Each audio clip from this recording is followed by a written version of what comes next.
The Marylebone room held a particular quality of darkness in the hour before dawn.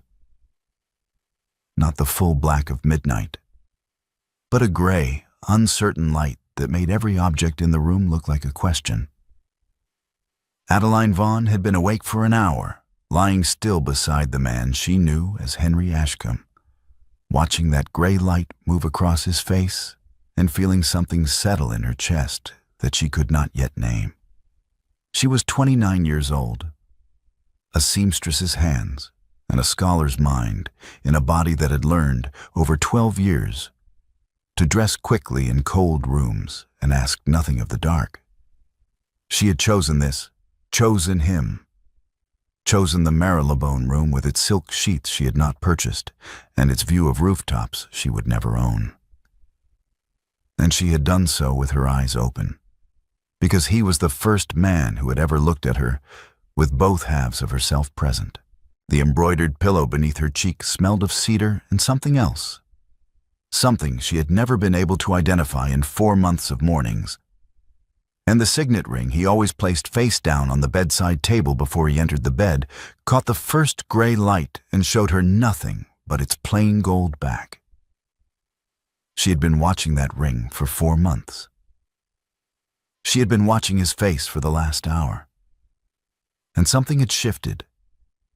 Not in the room, not in him, but in the place where her certainty used to live.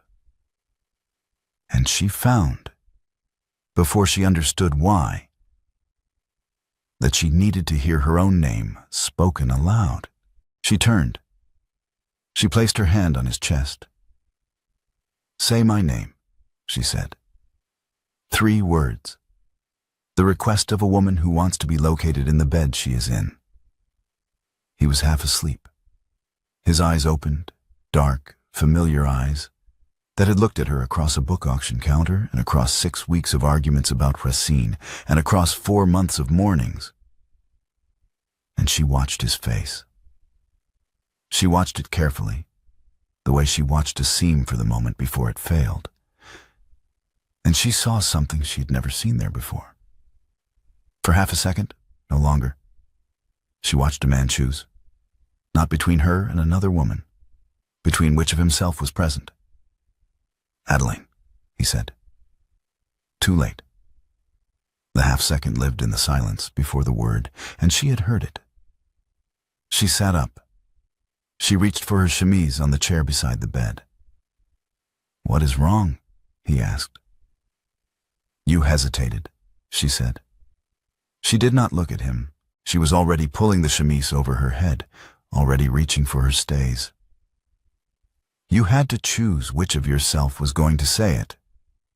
I do not know yet what the other choices were. But I will not sleep in a bed with ghosts." "Adeline." He sat up. The sheets fell from him, and he looked in that gray light, like a man who had just remembered something he had hoped to forget. "Nothing is wrong. I was half asleep." "I know what half asleep looks like," she said, pinning her hair without a mirror. 12 years of practice making her hands certain where her mind was not. "I have dressed in the dark since I was 17. A man half asleep does not choose. He simply speaks." She picked up her cloak from the hook by the door. "Adeline, I love you." "Then the man who loves me should know who he is." She paused with her hand on the door. She did not turn. "When he does, he may tell me what name he said in that half-second before mine." The door closed. In the bed, in the rented room whose lease he had signed under a name that was not his, the man who called himself Henry Ashcombe sat in the gray morning light and did not move. In the street below, Adeline walked toward Bloomsbury. Pre-dawn London smelled of coal smoke and the river and bread from a bakery 2 streets east. She did not cry. She was not, she told herself, even certain what had happened. Only that something had, and that the half-second before her name had been the most honest thing he had ever offered her, and that it was not enough. She did not know, walking through that gray morning, that the man in the bed behind her was also the man who would appear in the Gazette in 3 weeks' time under a third name she had never heard. She did not know about the signet ring.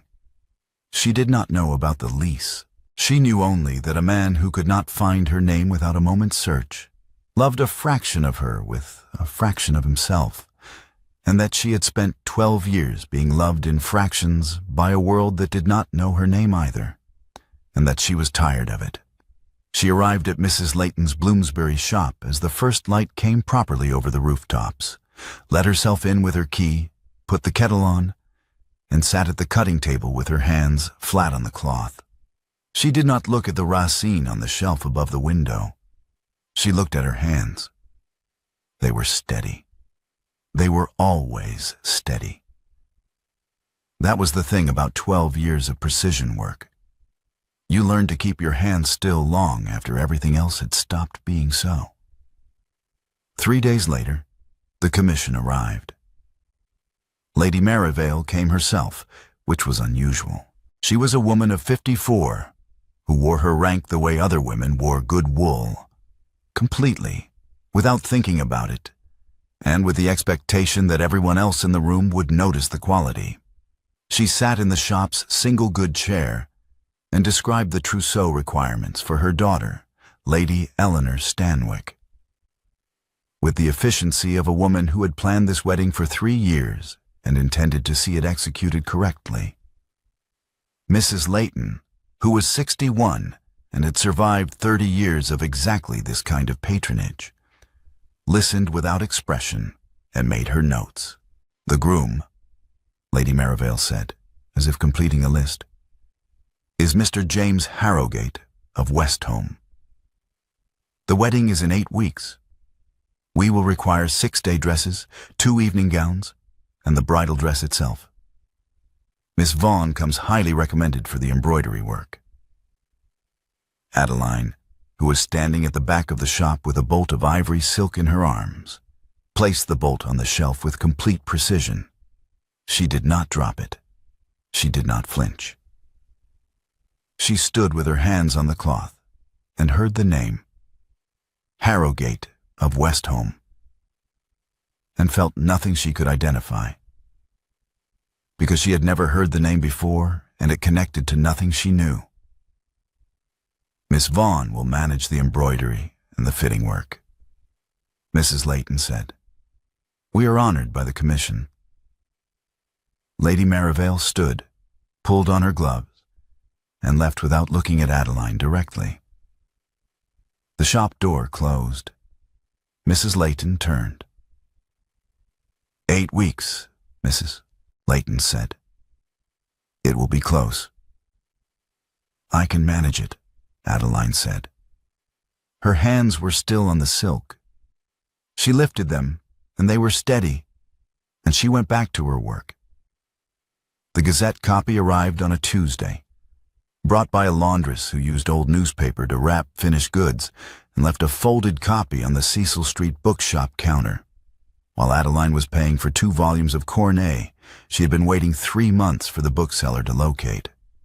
The laundress left without collecting the paper, and Adeline, reaching for her change, pulled the Gazette aside to clear the counter and saw, in the middle of the announcements column, a notice she read once and then read again. Betrothal announced. Lady Eleanor Stanwick, daughter of the Earl of Merivale, to Mr. James Harrogate of Westholme. Below the name, in the small print of social notices, a line she had almost missed. "His Grace the Duke of Westholme extends his congratulations." She stood with the paper in her hands. The bookseller, who was a kind man and who had known her father, looked at her face and misread what he saw there. "His Grace prefers discretion in his movements through the city," the bookseller said, sympathetically, as if offering information she had asked for. "I have seen him in here twice under a different name. The Westholme family has been connected to the Merivale estate for years, of course." Adeline set the paper down, She picked up her books. She paid for them. "Thank you," she said. "Shall I wrap those?" She shook her head. "No, thank you." She walked back to Bloomsbury. She walked slowly because she needed the cold air and because her mind was doing something that required her body to be still. She had one name from the Dawn Room. She had one name from the Gazette. She had the bookseller's offhand remark, which had placed both names in the same geography, in the same man, in the same morning she was walking through. She did not yet have the third. She reached the shop. She hung up her cloak. She went to the cutting table and stood over the Stanwyck commission notes and read the name she had written there 3 days ago. Mr. James Harrogate of Westholme. She picked up her needle. She went back to work. She did not tell Mrs. Layton. She took the commission. Lady Eleanor Stanwyck arrived for her first fitting on a Thursday morning in late October, and she was nothing like what Adeline had expected.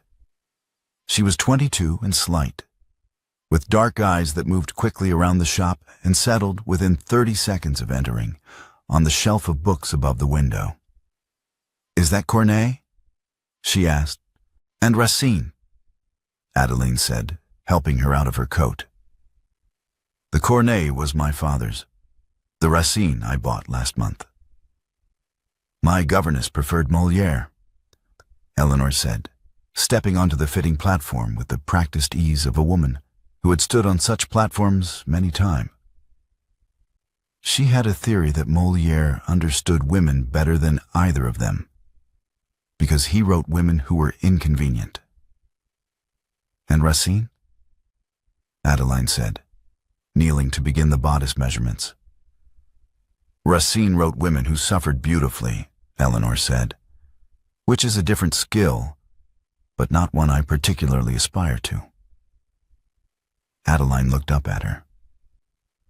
Eleanor was looking at the books, not at Adeline, and there was something in her face, a dryness, a precision, that Adeline recognized from her own mirror.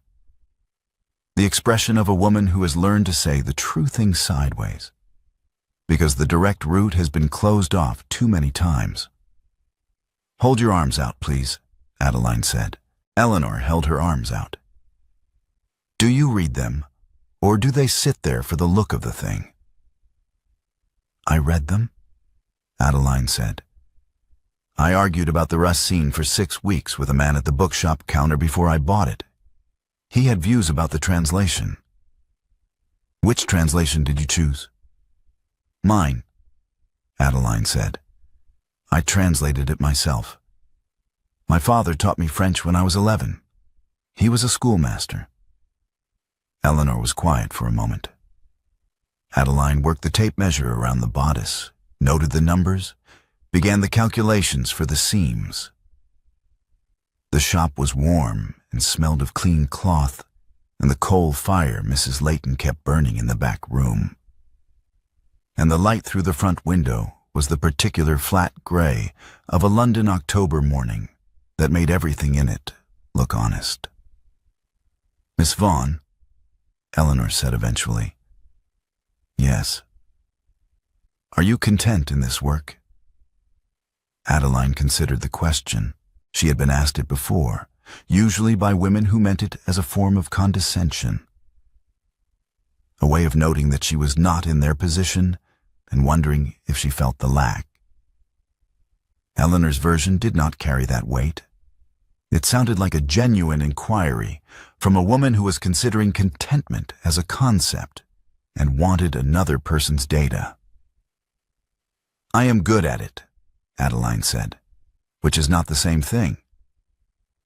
But I have found that being good at something and caring about it are not as separate as people suggest." "And the books?"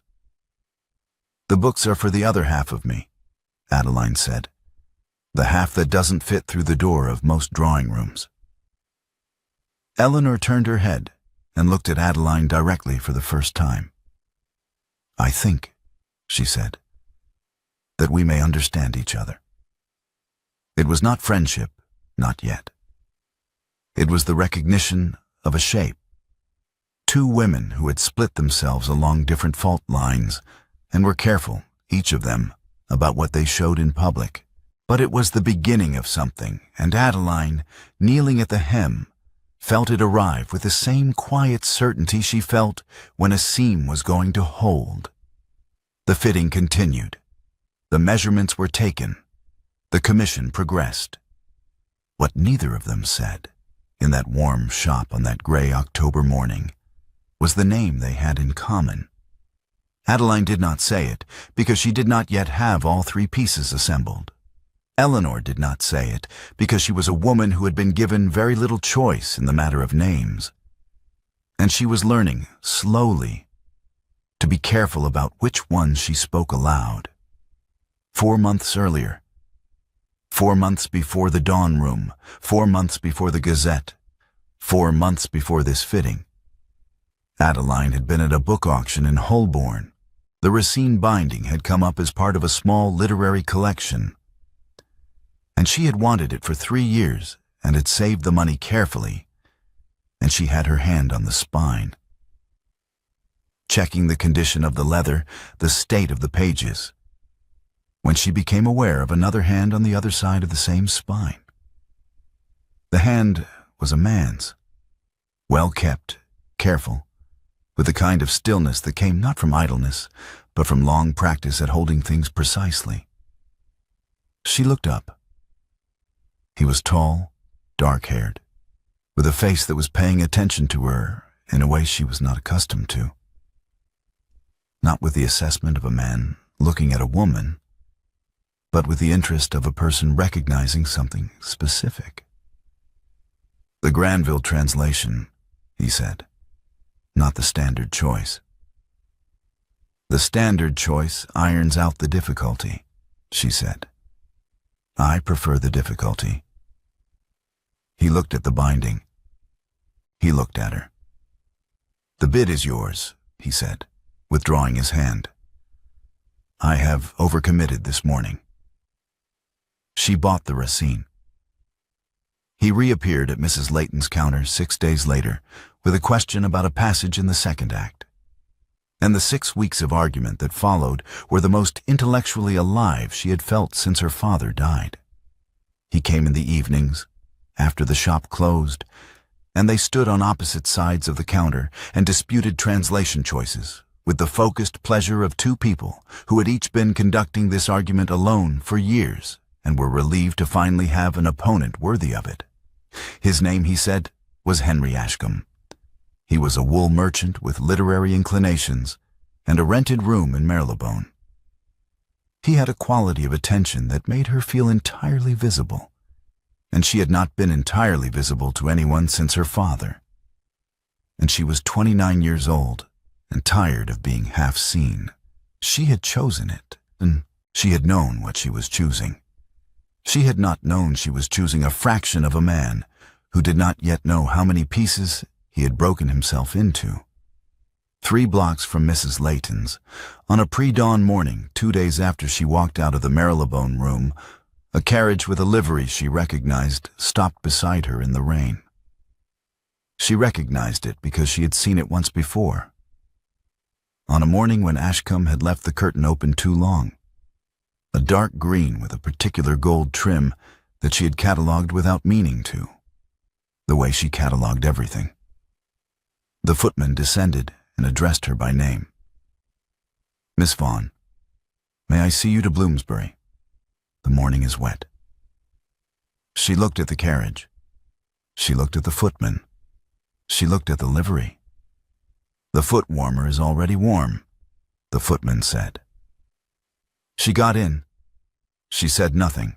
She looked at the warm foot warmer and understood that he had anticipated her refusing a coat, had anticipated the exact form her pride would take, and had provided for it without making it into a gesture she would have to refuse.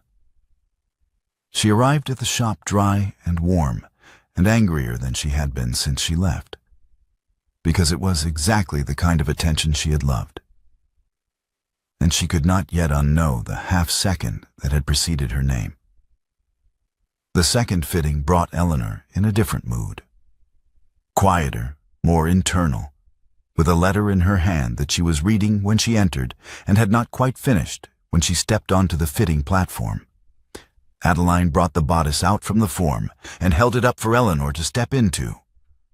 Eleanor set the letter on the side table, and Adeline, reaching past her to adjust the back seam, saw what was pressed inside the folded paper. It was a piece of embroidered linen silk, 2 inches wide, with a pattern of small blue flowers along the border. The pattern was her own design. She had made 6 of them in June, a series of bookmarks, each slightly different, each using a linen silk blend she had sourced from a particular Bloomsbury draper. She had given one to Ashcombe in late July, pressed inside the racine as a marker for the passage they had been arguing about. She recognized the stitching the way she would have recognized her own handwriting. She placed the bodice on the form. She smoothed the back seam. She reached for her pins from the cushion on her wrist and began to work the side seams, one after another, with absolute precision. She did not drop a pin. She did not pause. She completed the seam, moved to the next, completed that one. Her hands were steady. They were always steady. Eleanor picked up the letter again and folded it, tucking the bookmark back inside. And Adeline watched her do it and said nothing. She continued to work. She worked the hem, the sleeve attachments, the final closures at the back. And when the fitting was complete, she helped Eleanor out of the bodice and placed it back on the form with the care of a woman who has decided that her hands are the only part of her she can trust at present. "It fits beautifully," Eleanor said, looking at the form. "The side seams needed taking in," Adeline said. "The new line is better." "You have a good eye." "I have a precise one," Adeline said. "They are not always the same thing?" Eleanor looked at her. Adeline was already writing in her workbook, head down, pencil moving. "Miss Vaughan?" Eleanor said. "Yes." A pause. "Nothing. Thank you for the fitting." She left. Adeline stood at the cutting table for a long time after the door closed, her pencil in her hand, not writing. Then she put the pencil down, picked up the bodice, and went back to work. That same evening, in the study of the Westholme townhouse in Mayfair, Julian Ashburn sat at his desk and wrote 2 letters. The first began, "My dear," and stopped there, because he could not determine which name came next. The second began, "Miss Vaughan," and ran to 3 paragraphs before he understood that every sentence in it was an explanation rather than a truth, and that she had specifically said she did not want explanations. He burned both letters in the grate. He sat watching the paper turn to ash and the ash cool to gray, and then he put on his coat and walked to Bloomsbury. Mrs. Layton's shop was dark from the street, but a light showed under the workroom door, and when he knocked, Adeline opened it. She was still in her work dress, her hair pinned, her pin-cushion bracelet still on her wrist. She looked at him without surprise, which told him she had been expecting this, and without welcome, which told him everything else. "How many names do you have?" she said. He had not planned to answer that directly. He had planned a longer conversation, a careful approach, something that might allow him to explain the architecture before she saw the cracks. But she was standing in the doorway, with her hands at her sides and her face entirely composed, and he understood that the careful approach would cost him whatever small amount of trust he had left. "3, he said. She did not move. "Then which of you was in my bed?" "All of them," he said. "And none of them?" He paused. "I am aware that is not an answer." "It is the most honest thing you have said to me," she said. which is a specific kind of answer. She closed the door. He stood in the street outside the darkened shop for a considerable time. Then he walked back to Mayfair.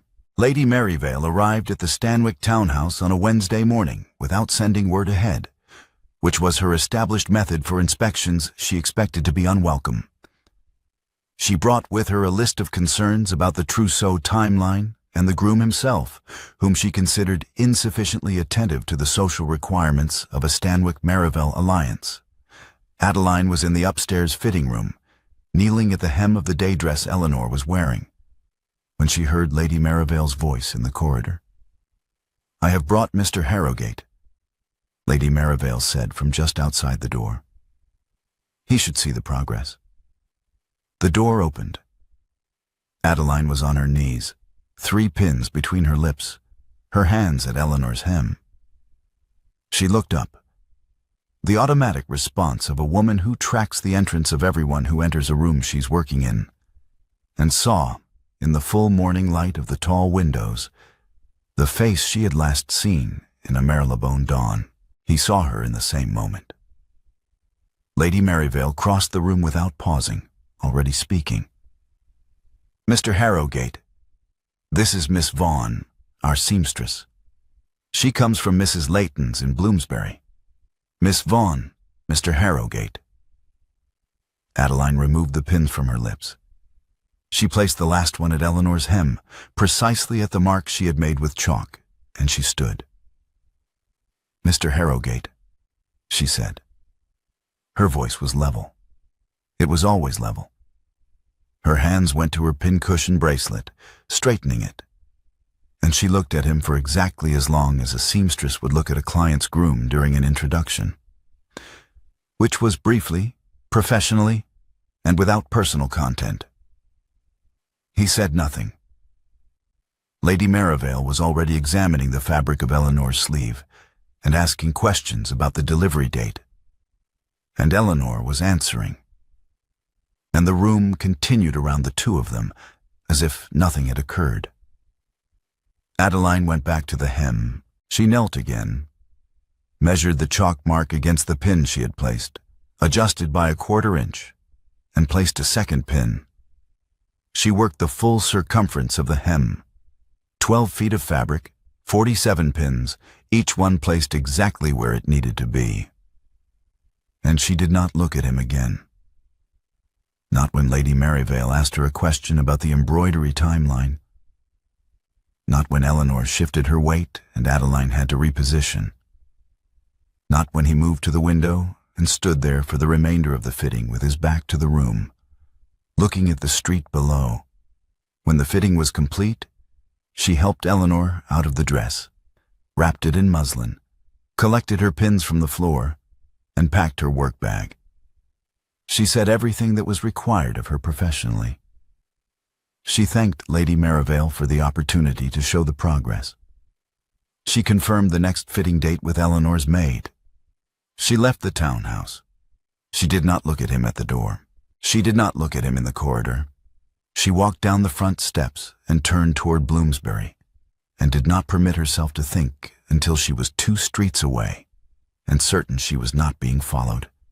Then she stopped at a corner, one hand on the cold iron of a railing, and stood there for 30 seconds. The street was busy. A coal cart passed. A woman with a basket knocked her elbow and apologized and moved on. Adeline stood at the railing with her hand cold on the iron and understood, with complete clarity, that the man she had known as Henry Ashcombe was also Mr. James Harrogate of Westholme, and that the Gazette's mention of His Grace the Duke of Westholme placed all 3 names in the same body, in the same life, in the same morning she was standing in. 3 names, 1 man, and she had known one of them. She let go of the railing. She walked back to Bloomsbury. She sat at the cutting table and picked up her needle, and worked until the light failed, and then worked by lamplight, until Mrs. Layton told her to go home. Julian burned the Ashcombe papers in the Marylebone grate on the Thursday after the fitting-room collision. The lease, the correspondence conducted under that name, the wool merchant's calling cards he had had printed at a Fleet Street shop 6 years ago. All of it. He watched the cards curl and blacken and thought about the fact that he had been careful with the Ashcombe identity for 6 years and careless with the thing it had led him to, and that the carelessness had cost him more than the caution had ever given him. He surrendered the Marylebone lease that afternoon. The landlord, who had always known the name on the papers, was not the man who paid the rent, accepted the surrender without comment. Lady Merivale, meanwhile, had received the letter.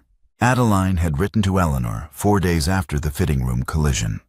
A short letter, carefully worded, that said only that she had known a man called Henry Ashcombe for 4 months, and that she had recently understood him to be the same man Eleanor knew as Mr. Harrogate, and that she had no desire to cause distress, but felt Eleanor had a right to the information before the wedding. She had addressed it to Eleanor directly and sent it by private messenger. It had not reached Eleanor directly. Lady Merivale, who reviewed all correspondence entering the Stanwix townhouse during the betrothal period, intercepted it on a Monday morning, read it twice, and wrote immediately to Mrs. Layton. The letter she sent was brief and final. Miss Vaughan's continued employment at the shop was incompatible with the Merivale family's ongoing patronage, and Mrs. Layton should take her choice accordingly. Mrs. Layton read the letter at her desk, set it down, and sent for Adeline. "Lady Merivale has written to demand your dismissal," Mrs. Layton said. She was a small woman with gray hair and 30 years of experience dealing with exactly this kind of leverage. She handed Adeline the letter. "She has also indicated that the Merivale account, which is considerable, will be withdrawn if I retain you." Adeline read the letter. She read it carefully, the way she read everything, looking for what was said and what was not. She set it on the desk.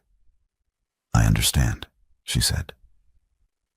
"I have not dismissed you," Mrs. Layton said.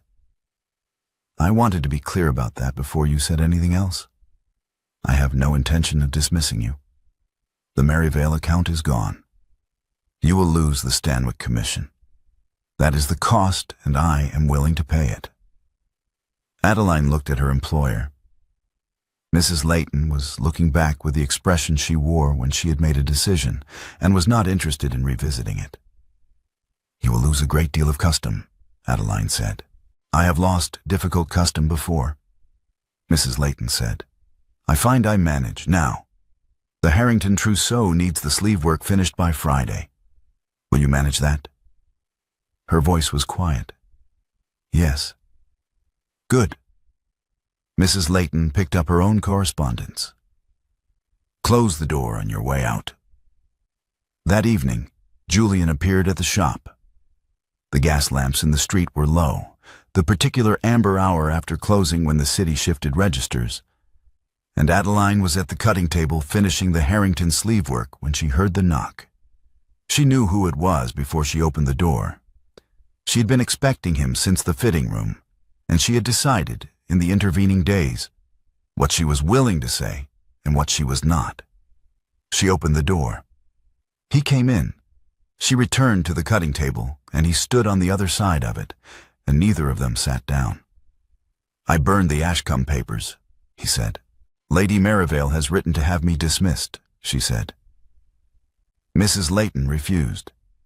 "I have lost the commission." He closed his eyes briefly. When he opened them, he looked at the table between them, at the silk and the shears and her hands on the cloth. "I am sorry," he said. "For the commission. For all of it." "I did not write to Eleanor to cause you difficulty," she said. "I wrote because she is 22 and being married to a man she's met 4 times and does not know, and she deserved the information. I know." He put his hand on the table, near her shears. "What are you going to do?" "My work," she said. "What I have always done." She placed her hand beside his on the table. "Not on it," beside it, an inch away, with the shears between them. They stood like that for a moment that had no name in the ordinary vocabulary of such things. Not tenderness, not anger, not forgiveness, but something that contained traces of all three, and resolved into none of them. She moved her hand first. She picked up the shears and returned to the sleeve. He watched her work for a moment, and then he left, and she heard his footsteps on the pavement outside grow fainter and then disappear. Adeline went to St. James's Park on a Friday morning in November, and Eleanor was already there when she arrived. Sitting on a bench near the water in a dark coat and no expression that could be read from a distance. They had arranged it by note. Eleanor had found a way to send word after Lady Merivale's letter. A brief message through a channel Adeline suspected involved Eleanor's maid, and a considerable degree of personal risk on the maid's part. "You know him?" Eleanor said, when Adeline sat down beside her. "I knew part of him," Adeline said. "The part that read Racine." Eleanor was quiet for a moment. On the water, two ducks moved in parallel without apparent communication. "Which part knew me?" "I don't know," Adeline said honestly. "I only met one of him." "I have met three," Eleanor said. "Though I did not know there were three until your letter. I thought he was simply a man who seemed different depending on the hour." She paused. "I found the letter, by the way. My maid retrieved it from my mother's correspondence before she could destroy it." "I am glad," Adeline said. Eleanor looked at her steadily. "You have lost the commission because of it." "Yes," Adeline said. "I would write it again." Eleanor looked back at the water. "He was kind to me," she said after a moment. "Harrogate, or whoever he was being when he was with me. He was courteous and unknowable, and he asked me questions about my opinions on things, which no one had done since my governess retired. But I did not feel that he was present. I thought it was me. I thought I was not interesting enough to draw him in." "It was not you," Adeline said. "No," Eleanor said. "I understand that now." She straightened on the bench. "I intend to end the engagement." Adeline said nothing. "I wanted you to know," Eleanor said, "because you are the reason I have enough information to do it. And because I think you should know it was my choice. Not because of you, because of me. I will not marry a man who is three people and cannot locate himself in a room." "Your father's position," Adeline said carefully. "The parliamentary matter." "My father will manage," Eleanor said, with a firmness that suggested she had considered this thoroughly and arrived at a position she was not prepared to debate. "He has managed before, and I would rather he manage without me than manage with me as the cost." She stood. She offered her hand. Adeline took it. "I hope," Eleanor said, "that when all of this is settled, you will still be willing to make me a dress." "I will make you whatever you need," Adeline said.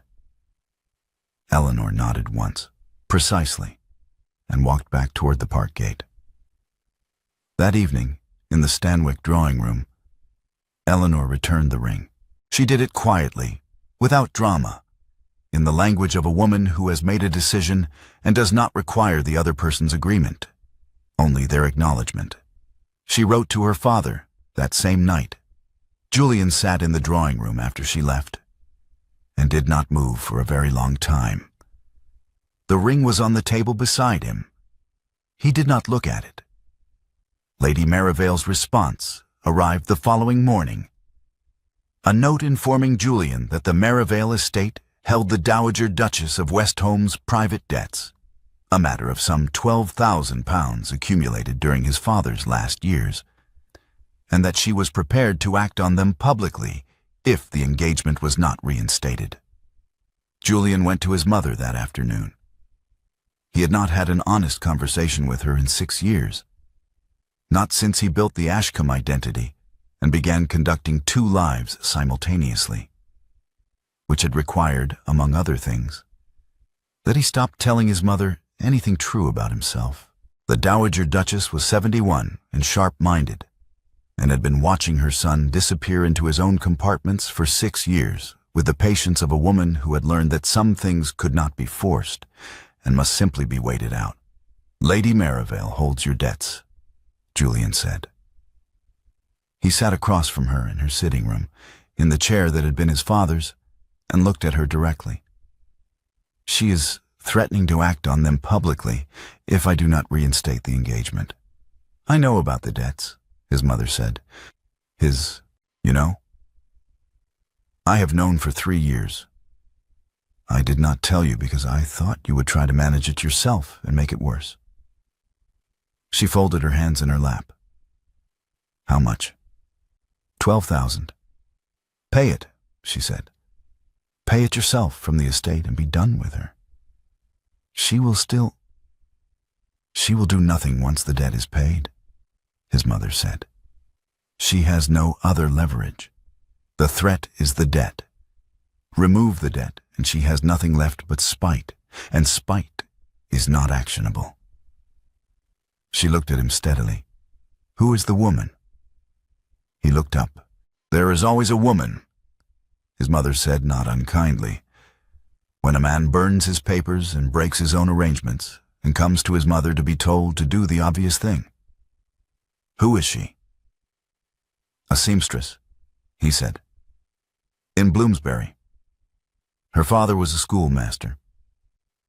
She reads Corneille and argues about translation, and she walked out of a room in Marylebone at dawn because I hesitated half a second before saying her name, and she was right to go."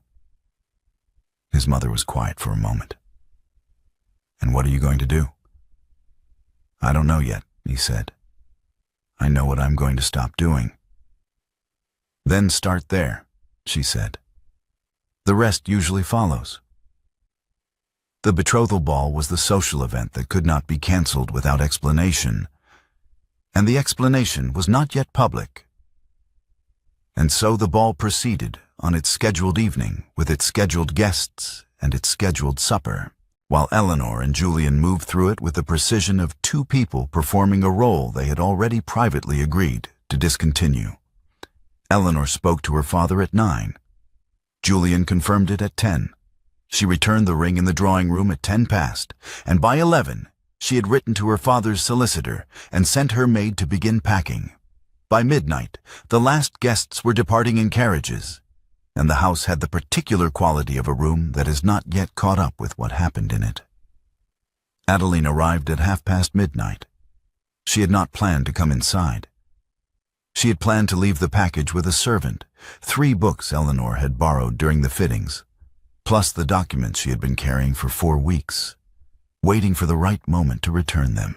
But the butler, who opened the door and looked at her, and seemed to understand something from her face or her errand or simply from the hour, said that His Grace was in the drawing room, and that she might leave the package there. She went in. The drawing room was lit by the guttering remains of a dozen candles and smelled of wine and hothouse flowers and the particular cold that comes into a room when the fires are allowed to sink. Julian was sitting alone in a chair near the fireplace, not reading, not doing anything, simply sitting in the wreckage of a celebration that had become something else entirely. He stood when she entered. She crossed to the table near the window and set down what she had brought.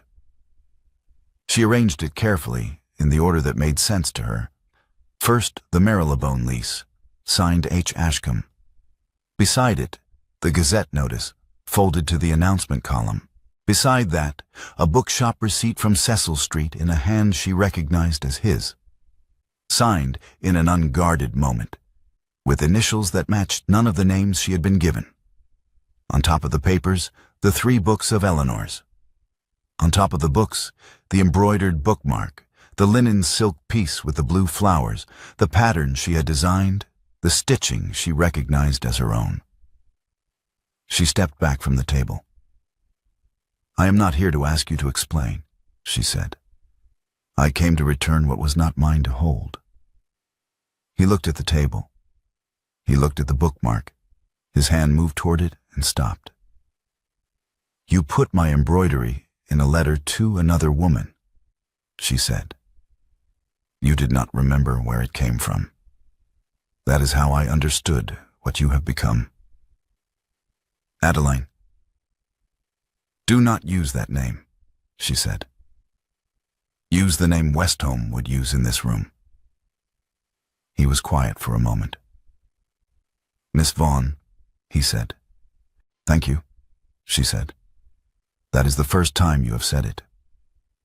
She sat down, not in the chair nearest the fire, but in the straight-backed one by the window, the one that put the table between them. He remained standing. "I am not here to claim you," she said. "I came to tell you I will not be the third woman in a geometry you have constructed. I will not be Ashcombe's mistress while you become Harrowgate's husband while you are actually Westholme. Eleanor has done the harder part tonight. I will only do the cleaner part." "Eleanor knows," he said. "She ended it at 10. "I know. She sent a note to Mrs. Layton before her trunk left. She's kinder than either of us deserved." From the hall, the sound of a last carriage on the street. The candles nearest the window had gone out, and the room was dimmer than when she had entered. "What do you want me to do?" he said. "Nothing," she said. "That is the answer I have wanted to give someone for 12 years. Do not write, do not send books, do not appear in Cecil Street." She looked at him steadily. "Become one man. Take as long as that takes." "How long is that?" 2 years. Not because it is fair, because it is what I have to give." He moved then, not toward her, but to the chair across from hers, on the other side of the table, and sat down.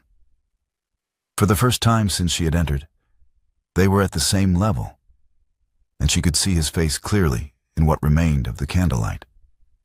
He looked tired. He looked reduced. He looked, for the first time in her knowledge of him, like a single man in a single room. "I do not deserve to ask you for anything," he said. "What I can offer is this. I will not disappear. If you need proof of who I become, I will send it. If you need me never to write, I will do that too. Tell me which, and I will hold to it for as long as you need." She looked at him for a long moment. She looked at the man across the table. Not Ashcombe, who had been the best of him. Not Harrowgate, who had been the most convenient of him. Not Westholme as a title or a weight or an obligation. But the person left when all of those were removed, tired and present, and not asking her to pretend otherwise. 2 years, she said. Then 1 letter. Not to apologize, not to propose, to tell me who you turned out to be. I will decide then whether I want to meet him. She gathered the documents from the table, the lease, the Gazette notice, the receipt, and placed them in her bag. She left the books. She left the bookmark. She stood and went to the door. At the threshold she turned. "Ashcombe was the best of you," she said. "I am trusting that when you reassemble, he is still in there somewhere." He crossed to her then. She did not step back. "May I ask something?" he said, and his voice had lost all of its registers, none of the wool merchant's ease, none of Harrowgate's careful courtesy, none of whatever Westholme usually sounded like in this room. He sounded simply like a man asking a question he already knew might be refused. "You may ask," she said. "May I kiss you goodbye? Once. As myself. Not Ashcombe. Not Harrowgate. Westholme, the man who has never kissed you. Just once. Before you go." She looked at him. She considered it with the same precision she brought to everything. Not sentiment, not habit, but the actual question of what was true and what she was willing to give. She nodded. He raised both hands and took her face. The way she thought afterward, that one holds something that will not be held again, carefully, without possessiveness, with a tenderness that is not the same as hope. He pressed his lips to her forehead. One pressure held for 3 seconds. Warm, certain. Nothing asked of it beyond what it was. She almost smiled. She did not quite. That was West Holmes first, he said quietly. She stepped back. She picked up her bag. She left the drawing room and the hallway and the house, and she did not hear him follow because he did not. 18 months passed. They passed the way time passes when a person is busy becoming something. Not quickly, not slowly, but with a particular texture of days that contain actual work and actual change, and the occasional evening of sitting with a book and noticing that the silence is not empty. Adeline became junior partner at Mrs. Layton's. It happened incrementally. 2 Society Trousseau commissions that Lady Merivale could not prevent. A recommendation from Eleanor that reached 3 women who valued Eleanor's opinion. A reputation that spread through the particular channels by which such reputations spread among women who know what good work looks like. She rented a small house in Bloomsbury, 2 rooms and a kitchen, and a 3rd room she fitted out with shelves for her father's books, which she had kept in a trunk since his death and had never before had space to properly house. She put the cornet on the shelf by the window, where the light was good. No letter came. She had asked for 2 years, and 2 years had not passed, and she did not look for it. One afternoon in the spring of the 2nd year, the shop bell rang and Eleanor Stanwyck came in. She was not engaged to anyone. She came in alone, without a maid, in a coat that was good but not showy. And she looked at Adeline across the counter with the expression of a woman who has arrived at a decision and would like to proceed. "I am getting married next month," Eleanor said. "His name is John Abernathy. He is a barrister. He is 31 and not particularly fashionable, and he has exactly one name, which he uses constantly, at breakfast, in letters, in conversation, on his cards. He has never, to my knowledge, been anyone else." Adeline looked at her. "How did you meet him?" "He represented a friend of mine in a property dispute," Eleanor said. "He asked me what I thought about the case. Nobody had asked me what I thought about anything legal before." She paused. "He asks me what I think about everything. It is somewhat exhausting and entirely wonderful." "And the dress?" Adeline said. "I want it made by the woman who taught me what that was worth," Eleanor said. "Whatever that means to you, that is what I want." Adeline came around the counter. She took Eleanor's hands, both of them, briefly, the way one takes the hands of someone who has been through something and come out the other side of it intact. They did not call it friendship. They were what survivors become to each other. 2 people who shared a particular chapter and had each written their own ending to it, and who recognized in the other's face the specific relief of having done so. "Come in Thursday," Adeline said. "We will talk about what you want." "Something simple," Eleanor said. "Something that looks like itself." "I know exactly what you mean," Adeline said. 2 years and 3 months after the drawing room, on a Sunday morning in autumn when the light on the Bloomsbury rooftops was the particular low gold of October and the tea was hot and the house was quiet, a letter arrived. Thick paper. No crest. A single name on the back, in handwriting she recognized. Julian Ashbourne. No title. She set it on the table beside her tea. She looked at it for a moment. Then she opened it. "Miss Vaughan," it began, "you asked for 1 letter. I am technically still a duke. The title cannot be surrendered. But I have left the estate to my cousin's management for the last 14 months and do not answer to the name here. I live in Edinburgh as a translator of French legal texts for a firm that does not know my former rank, and would not care if they did. I have one name now. It is the one my mother gave me before she remembered I was a duke's son. I read Racine on Sundays. I grow herbs on a windowsill. Rosemary and thyme, which is perhaps obvious. But they are alive, and I did not kill them, which feels like evidence of something. I am not asking to see you. I am telling you who I turned out to be. A translator in Edinburgh who reads French on Sundays and argues occasionally with a colleague about the Granville translation.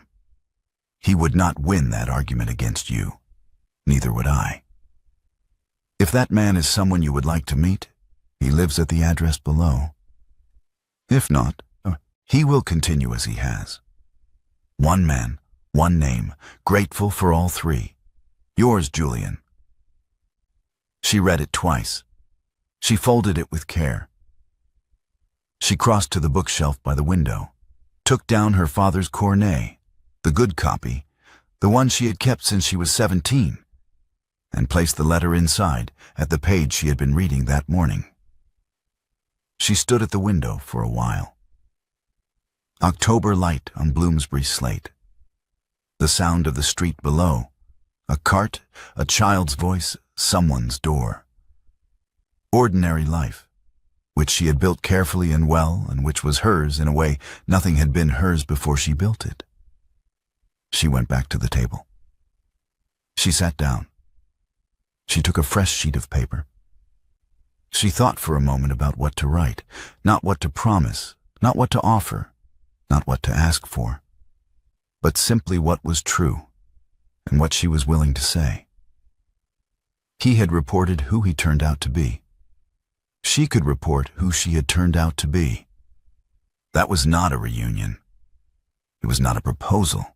It was the beginning of a correspondence between two people who had rebuilt themselves separately and were testing carefully whether the ground they had each made could bear a door opened between them. She dipped her pen. Outside the window, the autumn light moved across the Bloomsbury rooftops, slow and certain, the way light moves when it has nowhere particular to be and is content with where it is. On the table, his letter in the Cornet, and hers, half-written, waiting for what came next.